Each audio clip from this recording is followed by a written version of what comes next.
So if we want to even go deeper into the URL, Amazon's a great example of that. So when you are on Amazon and you type in something in the browser bar, let's say you just type in essential oil, and you can see there on the upper left, it says like, I've decided to conduct that search in all departments. Amazon, if you're familiar, will also start to recommend departments in which you can search. And for instance, you can search specifically for essential oils in the beauty and personal care departments. And the URLs reflect the departments that you have searched. Have you decided to narrow your search results in? And we can pick this up with the areas of the URL that I've highlighted on your screen there in red. So we can see that the first one, the code there, we've actually done a lot of work to decode what these departments mean. But the top one just indicates it's an all department search.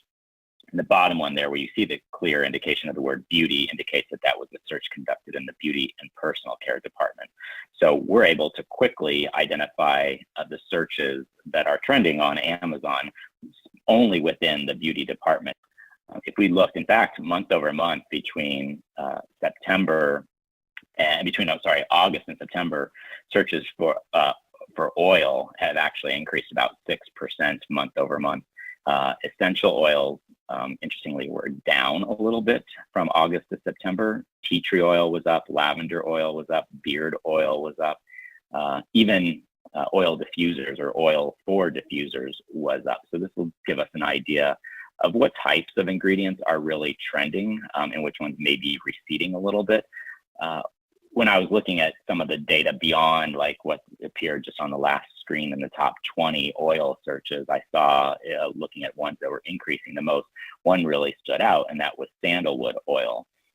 In September, the searches on Amazon for sandalwood oil increased 250%, which is pretty significant for a single month change. And when I did a little bit of additional digging around, I found that last month there was actually some new research that came out that said that just the smell of sandalwood oil has been proven to cause you to grow more hair. So that's really probably what's driving that. But from a brand perspective, understanding, maybe you read this article, but you didn't know, did it actually trickle down to any changes in consumer behavior? And this is a great way to do that. Yeah, John, that call out's pretty interesting. I spent 10 years in SEM, so just even seeing how clean a keyword list can be when you get an internal search within Amazon and then you can filter by a category, could have done a lot more effective keyword launches and optimization, knowing there's not the noise of a general search engine, but really kind of true product search there.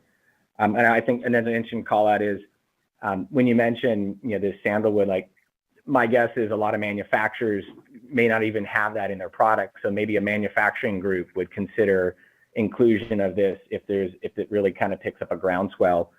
From a retailer standpoint, I think of, do the buyers even have these types of products on the shelf, right? So maybe buyer teams within retails would need to start sourcing products that include these more popular oils. And you can imagine if you do have the products, it's down to a merchandising and a marketing game. If these are picking up steam, are your traffic acquisition and your merchandising teams making the most of the trends that are there? So definitely interesting to see where Amazon's bleeding out and how other groups can learn and respond to it. Yeah, CPC, you mentioned something that's really key. Since joining Hitwise, I've been working on our hot product trackers. We do that especially during the holiday season. And what we've been traditionally doing is looking at searches, driving visits to kind of retail sites, and there's a lot of noise in that when trying to just look at hot products, because there's a lot of navigational searches or kind of research searches to see what store hours are, or locations and whatnot. So you have to filter through a lot of that to get down to the actual product information. But once we've gotten our hands on a lot of this internal search data, it's like you said, it's so clean.